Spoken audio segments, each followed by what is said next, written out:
नमस्कार दोस्तों, मैं हूं कुमार गौरव और हमारे इस ऑनलाइन प्लेटफॉर्म पर आप सभी लोगों का स्वागत है। आज हम लोग एक बहुत ही महत्वपूर्ण topic CR formula, Liaquat Ali and Desai pact पढ़ने जा रहे हैं। दोस्तों, हम लोग भारत की आज़ादी का आंदोलन पढ़ रहे हैं। एक बहुत ही महत्वपूर्ण टॉपिक है भारत की आज़ादी का आंदोलन।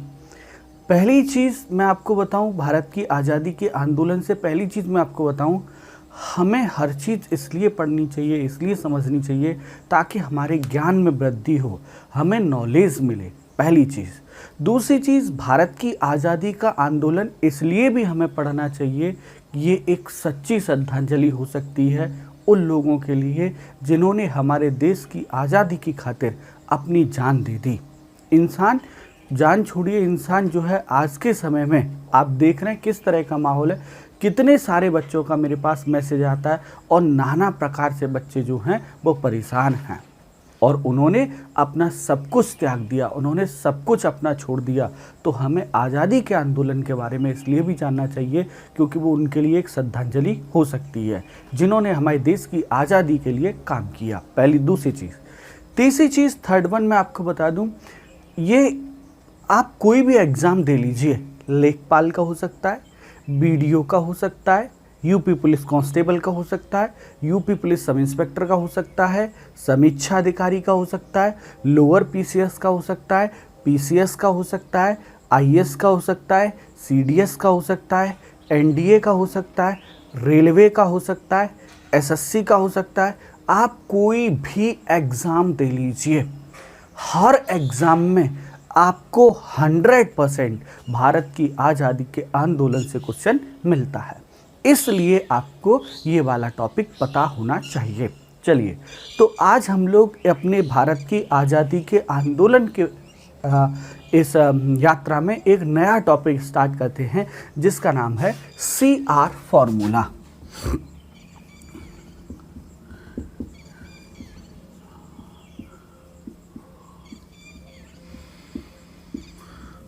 CR फॉर्मूला सुनिए, CR फॉर्मूला क्या कहता है।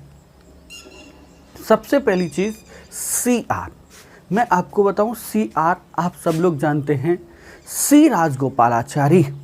और C राजगोपालाचारी के द्वारा 10 जुलाई 1944 को 1944 को CR फॉर्मूला दिया गया था। CR फॉर्मूला C राजगोपालाचारी जी के द्वारा और कब दिया गया था, 10 जुलाई 1944 को प्रस्तुत किया गया था। C राजगोपालाचारी फॉर्मूला 10 जुलाई 1944 को राजगोपालाचारी द्वारा, C राजगोपालाचारी जी के द्वारा प्रस्तुत किया गया था। ये जो C राजगोपालाचारी हैं, इनको राजा जी भी कहा जाता था, इनको राजा जी के नाम से भी जाना जाता है, इसीलिए इस फॉर्मूले को हम लोग राजा जी फॉर्मूला भी कहते हैं, इसीलिए इसे हम राजा जी फॉर्मूला भी कहते हैं क्योंकि इन्हें राजा जी के नाम से भी जाना जाता था। देखो, बेसिक इन्फॉर्मेशन इसकी CR फॉर्मूला की तो सिर्फ इतनी सी है कि 10 जुलाई 1944 को C राजगोपालाचारी जी के द्वारा 10 जुलाई 1944 को C राजगोपालाचारी जी के द्वारा ये फॉर्मूला दिया गया था। इन्हें राजा जी के नाम से भी जाना जाता है, इसलिए इस फॉर्मूले को राजा जी फॉर्मूले के नाम से जाना जाता है। अब अगली चीज़ हम लोग डिस्कशन कर रहे हैं कि भाई इसकी आवश्यकता क्यों पड़ी, इसकी ज़रूरत क्या पड़ी, आवश्यकता क्यों पड़ी, क्या कारण था कि इसको हमें देखना पड़ा। C राजगोपालाचारी ने क्यों ये जो है CR फॉर्मूला दिया था। तो देखो, 1905 से 1906 से 1906 से जब से हमारे देश में मुस्लिम लीग का जन्म हुआ है, तब से भारत को एक विपक्षी दल यानी एक अपोजिशन पार्टी मिल गई। देखो बेटा, हम सी राजगोपालाचारी जी के द्वारा दिए गए फॉर्मूले यानी CR फॉर्मूला की बात कर रहे हैं। ये ऐसा टॉपिक है जहाँ से अक्सर क्वेश्चन पूछा जाता है, जहाँ से हमेशा एक सवाल आने की संभावना रहती है। और ये 10 जुलाई 1944 को सी राजगोपालाचारी जी के द्वारा प्रस्तुत किया गया था। इन्हें राजा जी के नाम से भी जाना जाता है, इसीलिए इसे राजा जी फॉर्मूला भी कहा जाता है। अब सुनिएगा होता क्या है।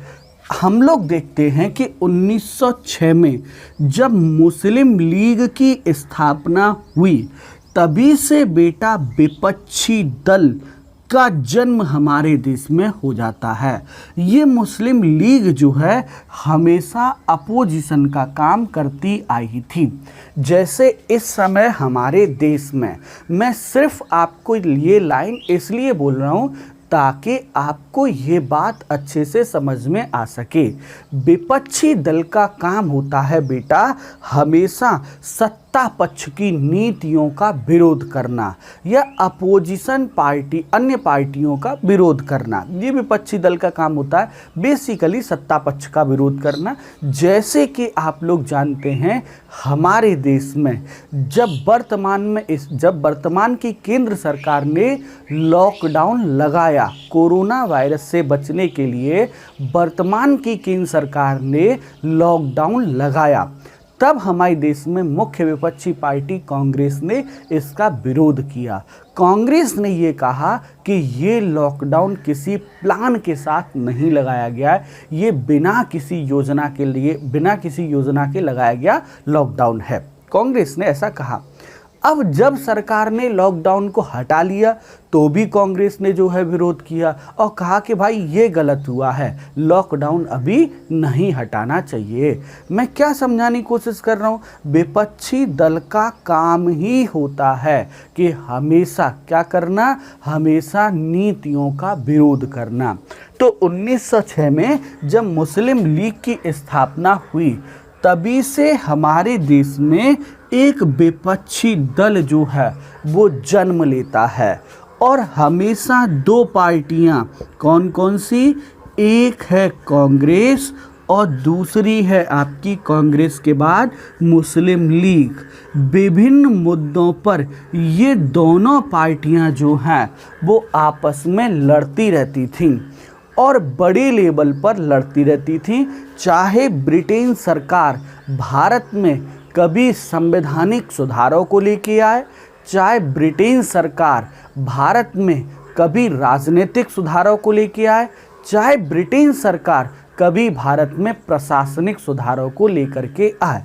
दोबारा से सुनिएगा, ये कांग्रेस और मुस्लिम लीग जब से 1906 में मुस्लिम लीग की स्थापना हुई है, तभी से ये दोनों पार्टी हमेशा लड़ती थीं और स्पेशली तब लड़ती थी जब अंग्रेज सरकार या ब्रिटेन की सरकार जो है भारत में, ब्रिटेन सरकार जो है जब भारत में या तो संवैधानिक सुधार में, जैसे आप सब बच्चों को मालूम है कि सबसे पहले अंग्रेज सरकार जो है मॉर्ले मिंटो रिफॉर्म यानी भारत शासन अधिनियम 1909 लेके आई थी, जिसका कांग्रेस ने जबरदस्त विरोध किया। क्या समझाने की कोशिश कर रहा हूं मैं समझाने की कोशिश कर रहा हूं कि कांग्रेस और मुस्लिम लीग हमेशा लड़ती थी जब ब्रिटेन सरकार जो है वो क्या करती थी, कोई संवैधानिक सुधार लेके आए, कोई राजनीतिक सुधार लेके आए, कोई प्रशासनिक सुधार लेके आए, कोई आर्थिक सुधार लेके आए। ये दोनों पार्टियां बहुत लड़ती थीं और इतना लड़ती थी कि आप सब लोग इतिहास में पढ़ चुके हैं किस हद तक बातें बढ़ जाती थी। अब होता ये है कि इस लड़ाई को देखते हुए एक बार अगस्त प्रस्ताव के समय हमारे देश के वाइसराय लॉर्ड लिनलिथगो ने कहा, बेटा एक बार अगस्त प्रस्ताव 10 अगस्त 1940 को आया था, 8 अगस्त 1940 को, माफ़ी चाहूँगा। तब जो है हमारे देश के वाइसराय लॉर्ड लिनलिथगो ने ये कहा था कि भैया भारत में कोई भी सुधार तब तक संभव नहीं है जब तक कांग्रेस और लीग अपने बीच के झगड़े को समाप्त न कर दें। इन्होंने हमारे देश के वाइसराय लॉर्ड लिनलिथगो ने यह कहा था कि भारत में कोई भी संवैधानिक कार्य तब तक नहीं हो सकता है, चाहे वो आप संविधान सभा बनाने की बात कर लो, चाहे वो आपका जो है संविधान सभा के बाद जो है संविधान बनाने की बात कर लो, या कोई नया नियम कायदा कानून तब तक देश में नहीं आ सकता है जब तक मुस्लिम लीग और कांग्रेस के बीच में आपसी झगड़ा समाप्त न हो जाए। ऐसा वाइसराय लॉर्ड लिनलिथगो के द्वारा कहा गया था इन दोनों के विषय में। अच्छा, अब साहब इन दोनों में जो झगड़ा होता था उस झगड़े का कारण यानी विवाद का कारण क्या था। और बेटा इस समय की जिस समय की हम बात कर रहे हैं 1944, तो आपको याद होगा सब बालकों को कि 23 मार्च 1940 को मुस्लिम लीग ने अलग देश पाकिस्तान की मांग की। 23 मार्च 1940 को मुस्लिम लीग ने अलग देश पाकिस्तान की मांग की। यानी विवाद का सबसे बड़ा कारण था कि लीग के द्वारा अलग देश की मांग करना, अलग देश की मांग करना ये बेटा जो है मांग करना, ये जो है विवाद का सबसे बड़ा कारण था। मुस्लिम लीग अलग देश की मांग कर रही थी और कांग्रेस कह रही थी कि ऐसा संभव नहीं है। यानी कांग्रेस के द्वारा, लिखना चाहिए हमें कि कांग्रेस के द्वारा इसे अस्वीकार किया जाना। देखो बेटा, ये विवाद का सबसे बड़ा कारण था। एक बार हम फिर से देखते हैं। CR फॉर्मूला 10 जुलाई 1944 को सी राजगोपालाचारी जी के द्वारा प्रस्तुत किया गया था। क्योंकि सी राजगोपालाचारी को राजा जी के नाम से भी जाना जाता है, इसीलिए इसे राजा जी फॉर्मूला भी कहा जाता है। ये फॉर्मूला उन्होंने 10 जुलाई 1944 को दिया था। इसकी आवश्यकता क्यों पड़ी? तो जब से 1906 से मुस्लिम लीग की स्थापना हुई है, तब से हमारे देश में एक अपोजिशन पार्टी का जन्म हो गया और कांग्रेस और मुस्लिम लीग हमेशा आपस में लड़ती रहती थी। लड़ती क्यों रहती थी? क्योंकि ब्रिटेन सरकार जब भी कोई संवैधानिक सुधार लाए, जब भी कोई प्रशासनिक सुधार लाए, जब भी कोई आर्थिक सुधार लाए, तो दोनों पार्टियों को आपस में क्या होता था? डिस्प्यूट होता था, विवाद होता था। दोनों अपनी अपनी मांग करती थी, इसलिए इन दोनों में विवाद ज़्यादा था। लेकिन विवाद की अति तब बढ़ गई जब मुस्लिम लीग ने 1940 में अलग देश पाकिस्तान की मांग कर ली और हमारे देश के वाइसराय लॉर्ड लिनलिथगो को अगस्त प्रस्ताव के दौरान कहना पड़ा कि भारत में तब तक कोई संवैधानिक काम नहीं हो सकता है जब तक मुस्लिम लीग और कांग्रेस आपस में बैठ करके अपना झगड़ा समाप्त न कर लें, तब तक इस देश में कोई संवैधानिक सुधार नहीं हो सकता। खैर कोई बात नहीं, जाने दो, हमें क्या लेना देना। लेकिन उसके बाद हम अगली चीज़ ये देखते हैं कि इस विवाद का कारण क्या था। तो विवाद का कारण था कि लीग जो है, मुस्लिम लीग जो है, वो अलग देश की मांग कर रही थी, जबकि कांग्रेस के द्वारा इसे अस्वीकार किया जा रहा था। कांग्रेस कह रही थी कि भैया आप जो चाह रहे वो देश का विभाजन नहीं होगा। ये विवाद का कारण था। अब इस विवाद को सुलझाने के लिए ही 10 जुलाई 1940 को सी राजगोपालाचारी जी ने जो है वो CR फॉर्मूला दिया। सी राजगोपालाचारी जी ने जो है फॉर्मूला दिया, जिसे हम लोग CR फॉर्मूले के नाम से जो है वो जानते हैं। इस फॉर्मूले में क्या कहा गया हम लोग देखते हैं।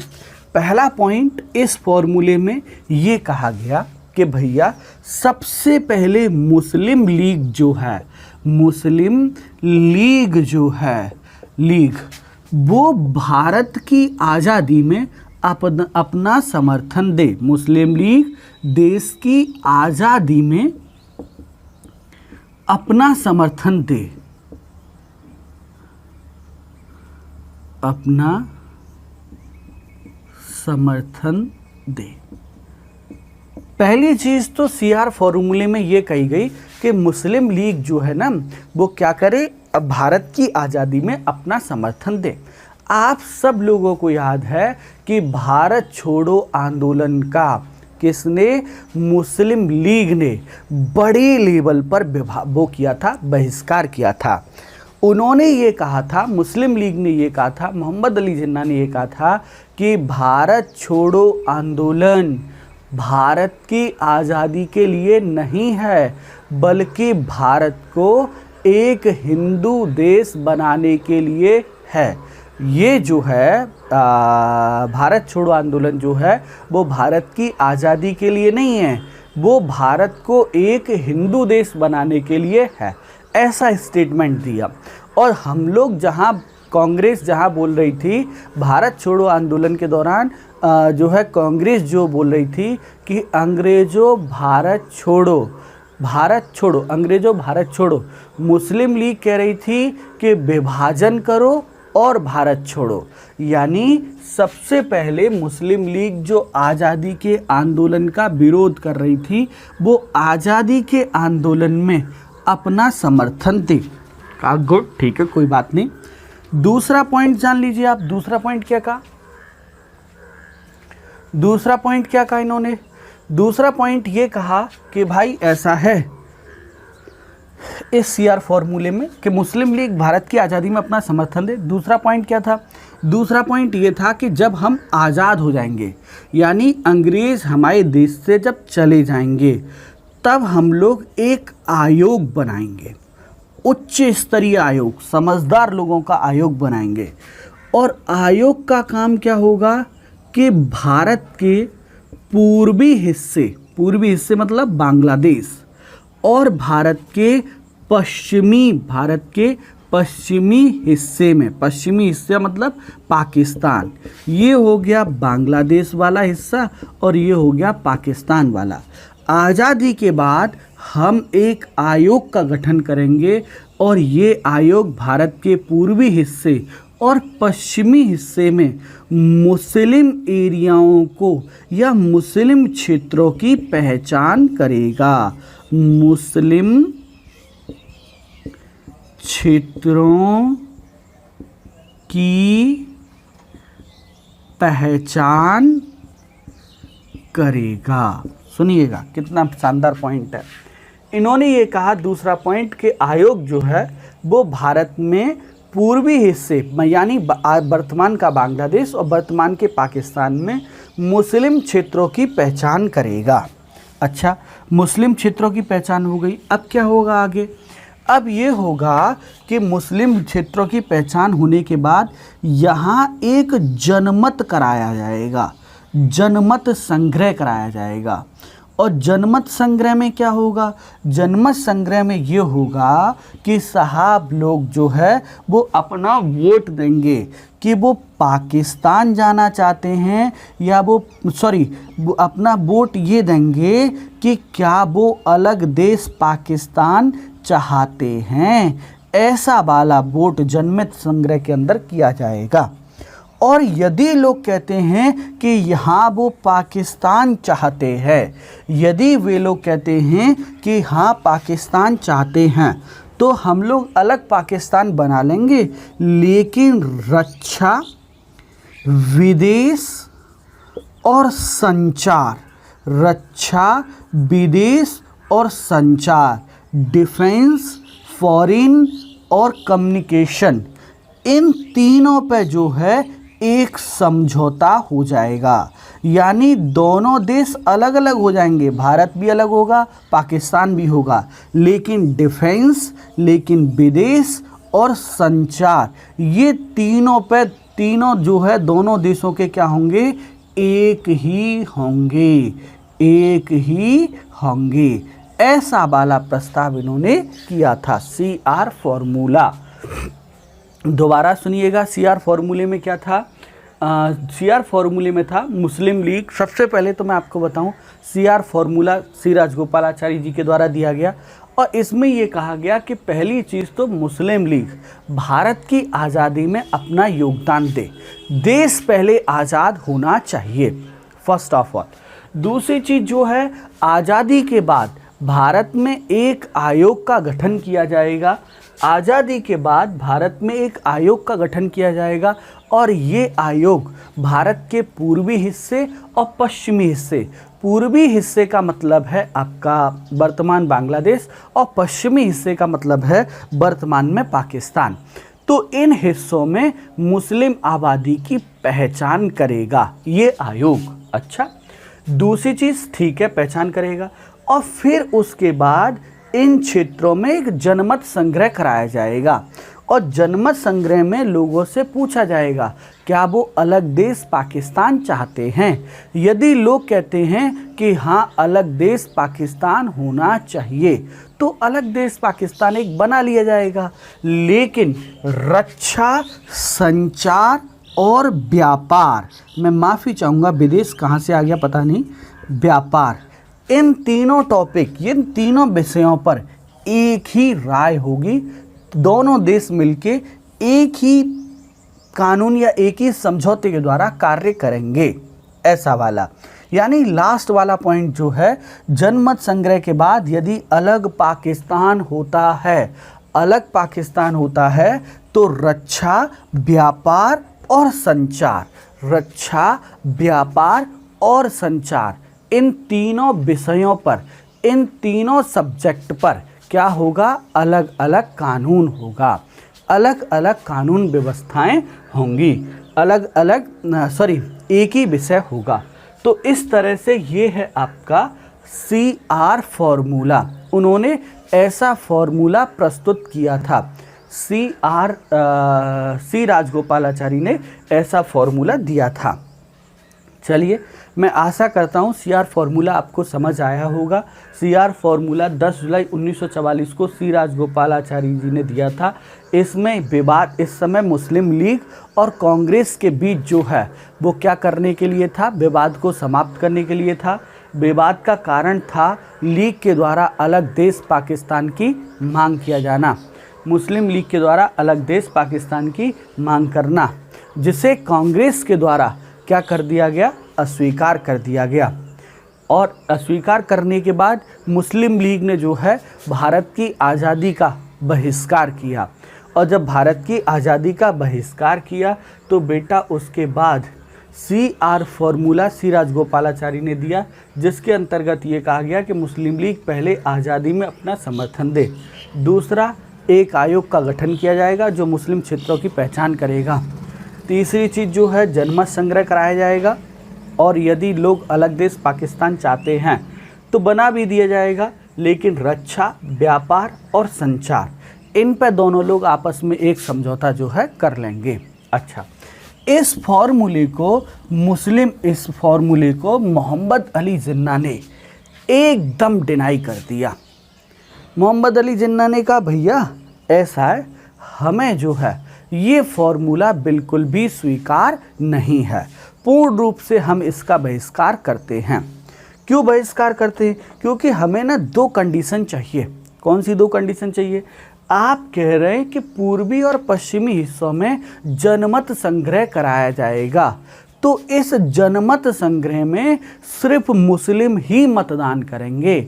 जैसे बांग्लादेश में, वर्तमान के बांग्लादेश में यानी उस समय के पूर्वी हिस्से में यदि हिंदू हैं तो वो जनमत संग्रह में भाग नहीं लेंगे, यदि उस क्षेत्र में सिख रहते हैं तो वो जनमत संग्रह में भाग नहीं लेंगे, यदि उस क्षेत्र में ईसाई रहते हैं तो वो जनमत संग्रह में भाग नहीं लेंगे, बौद्ध और जैन रहते हैं तो वो उस जनमत संग्रह में भाग नहीं लेंगे। जनमत संग्रह में सिर्फ और सिर्फ मुस्लिम भाग लेंगे, ये कहना था मोहम्मद अली जिन्ना का, जो कि एकदम सरासर गलत है। यदि आप सारे लोगों, अगर आप किसी क्षेत्र में जनमत करा रहे हैं तो सारे लोगों को जनमत का अधिकार होना चाहिए, पहली चीज़। दूसरी चीज़, जब दोनों देश अलग अलग हो ही रहे तो रक्षा, व्यापार और संचार ये रखने की क्या ज़रूरत है भाई?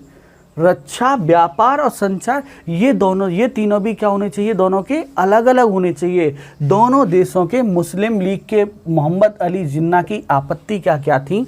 पहली चीज, जो जनमत संग्रह कराया जाएगा उसमें सिर्फ मुस्लिम ही भाग लेंगे, मुस्लिम ही भाग लेंगे। काय में, जनमत संग्रह में, जो काय के लिए कराया जाएगा, अलग देश के लिए कराया जाएगा। और ये बेटा एकदम गलत है। क्यों? क्योंकि हम उस क्षेत्र में रहने वाले हिंदू, उस क्षेत्र में रहने वाले सिख, उस क्षेत्र में रहने वाले ईसाई, उस क्षेत्र में रहने वाले बौद्ध, उस क्षेत्र में रहने वाले जैन, उस क्षेत्र में रहने वाले पारसी, इन लोगों को नहीं छोड़ सकते हैं। अच्छा, दूसरा क्या था? ठीक है, चलो कोई बात नहीं। दूसरा इन्होंने ये कहा था कि जब देश अलग अलग हो ही जाएंगे तो भैया रक्षा, व्यापार और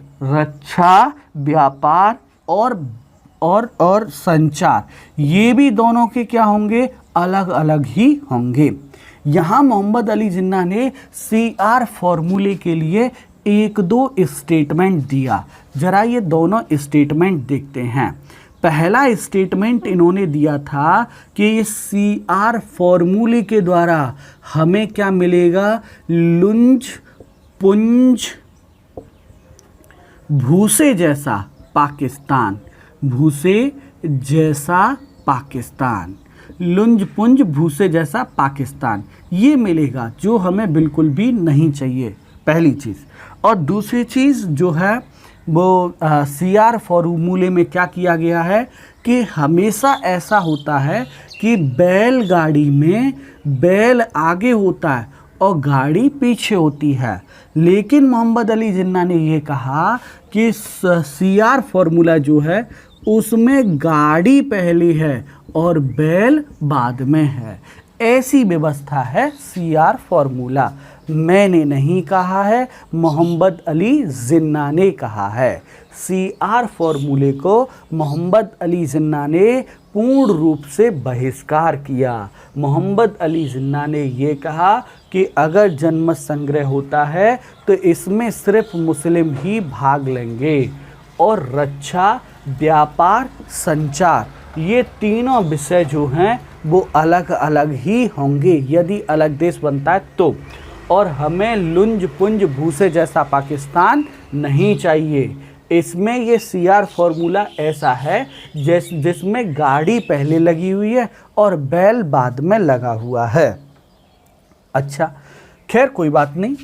इस CR फॉर्मूले का हिंदू महासभा में इस समय दो नेता प्रमुख थे। एक थे विनायक दामोदर सावरकर और दूसरे थे श्यामा प्रसाद मुखर्जी।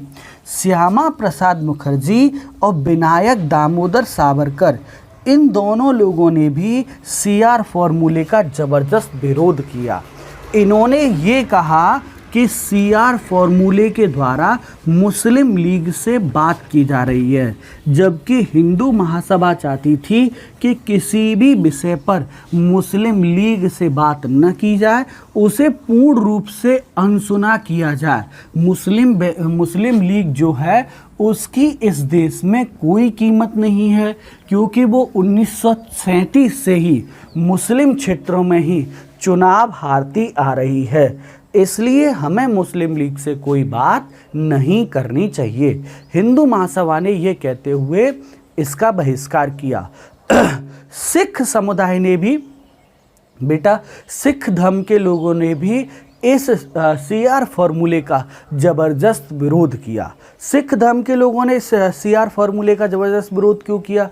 क्योंकि उन्हें डर था कि पंजाब के क्षेत्रों में यदि इलेक्शन हुआ तो वहाँ मुस्लिमों की संख्या ज़्यादा है, और मुस्लिमों की संख्या ज़्यादा है तो ऐसा न हो कि जनमत संग्रह में अलग देश पाकिस्तान बन जाए और उन्हें भारत छोड़ के पाकिस्तान में रहना पड़े। इसलिए सिख धर्म के लोगों ने भी इसका बहिष्कार किया। तो ये था CR फॉर्मूला, जिस पर हमने विस्तार से बात की। सबसे पहले बात ये की कि ये फॉर्मूला किसने और कब दिया। दूसरे नंबर पे हमने इस टॉपिक पे बात ये की कि ये क्यों आया, तीसरे टॉपिक में बात की ये था क्या, और चौथे टॉपिक में बात की कि इसमें क्या निर्णय हुए, इसका क्या रिजल्ट क्या आया, इसका परिणाम क्या हुआ। चलिए अब हम अगला इसी का एक और हिस्सा, यही इसी समय का एक और हिस्सा देखते हैं, जिसे हम लोग कहते हैं लियाकत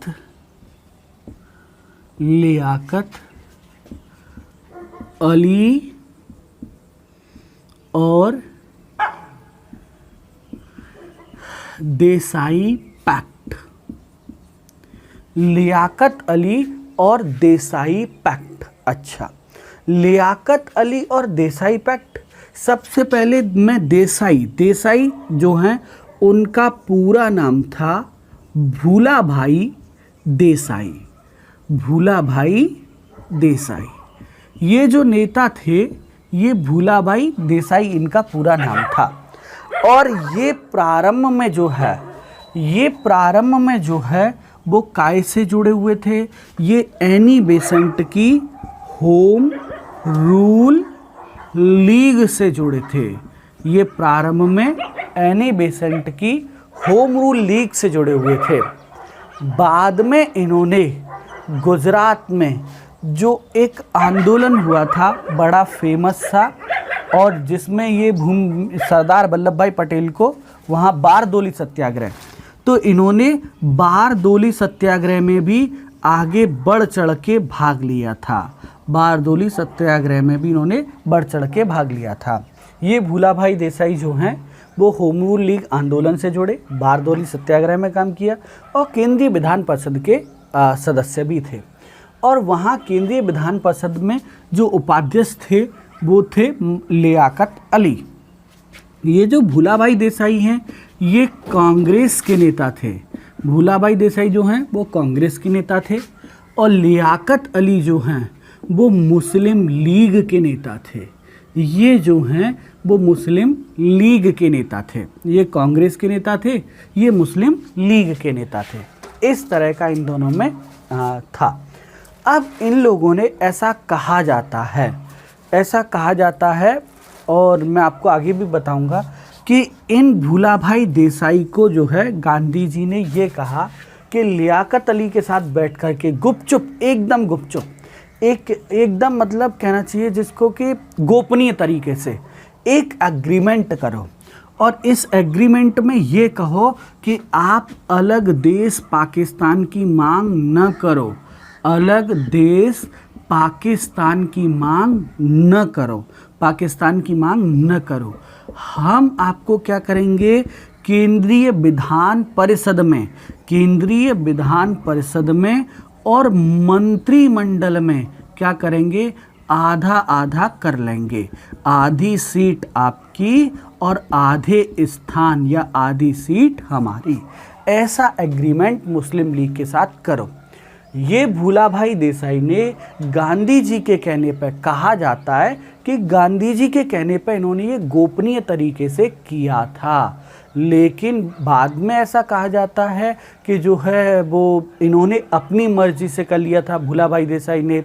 हालांकि जब एक बार भूलाभाई देसाई की तबीयत बहुत ख़राब हो गई और गांधी जी उनसे मिलने गए, तो भूलाभाई देसाई ने गांधी जी से कोई बात नहीं की, क्योंकि भूलाभाई देसाई को बाद में कांग्रेस से निकाल दिया गया। इनफैक्ट यहाँ तक हुआ कि भूलाभाई देसाई को कांग्रेस ने चुनाव लड़ने के लिए सीट भी नहीं दी, यहाँ तक बात हो गई थी। तो हम लोग डिस्कशन कर रहे थे लियाकत अली और देसाई पैक्ट। ये जो है पैक्ट जो है भूलाभाई देसाई और लियाकत अली खान के बीच में हुआ था, जिसमें ये कहा गया था कि मुस्लिम लीग जो है वो अलग देश पाकिस्तान की मांग ना करे, और जब सरकार का गठन किया जाएगा तब आधी सीट जो है, आधे मंत्री जो हैं वो क्या होंगे, मुस्लिम लीग से होंगे। हालांकि वो एक अलग बात है कि मुस्लिम लीग ने इसका भी विरोध किया, मुस्लिम लीग ने इसे भी नहीं माना। तो इसके साथ ही आज हमारे दो महत्वपूर्ण टॉपिक, जिसमें पहला टॉपिक हम लोगों ने देखा था, जिसमें पहला टॉपिक हमने CR फॉर्मूला देखा था, और दूसरा टॉपिक हम लोगों ने जो देखा था वो देखा था आपका लियाकत अली और देसाई पैक्ट। लियाकत अली और देसाई पैक्ट ये भूला भाई देसाई और लियाकत अली खान के बीच में हुआ था। और ये अत्यंत ही गोपनीय हुआ था, जिसके अंतर्गत ये था कि यदि मुस्लिम लीग अलग देश पाकिस्तान की मांग छोड़ दे तो हम क्या करेंगे, आधे स्थान मंत्रिमंडल में आधे स्थान जो है वो मुस्लिम लीग को दे देंगे, ऐसा कहा गया था इसमें। लेकिन मुस्लिम लीग को भी ये स्वीकार नहीं हुआ। हालांकि कांग्रेस ने भी इसका विरोध किया और इसके साथ ही ये वाला पैक्ट, ये वाला टॉपिक ख़त्म हो जाता है। आशा करता हूँ आज आपको बहुत कुछ जानने और समझने के लिए मिला होगा। इस पर नोट्स बनाएं और इस नोट्स को मेरे साथ शेयर करें। इसके साथ ही मैं आज की बात समाप्त करता हूँ। Thank you so much.